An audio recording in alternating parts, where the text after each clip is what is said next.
Mesra setelah damai KDRT, Lesti dan Rizky Bilar liburan ke Thailand. Bahagia di tengah isu hamil anak kedua.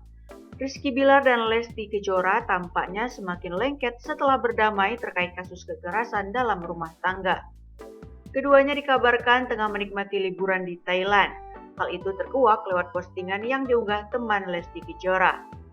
Seperti apa kemesraan Lesti Kejora dan Rizky Bilar setelah melewati prahara KDRT? Pasangan Lesti Kejora dan Rizky Bilar tak henti-hentinya menjadi sorotan publik. Belum lama ini, beredar potret Lesti Kejora tengah menikmati liburan bersama suaminya Rizky Bilar.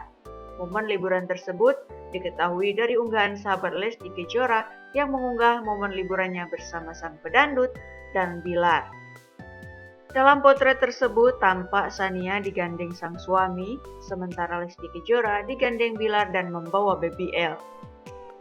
Tak hanya itu, dalam potret tersebut juga terlihat lokasi keberadaan Lesti dan Bilar liburan di Chinatown, Yaowarat, Bangkok.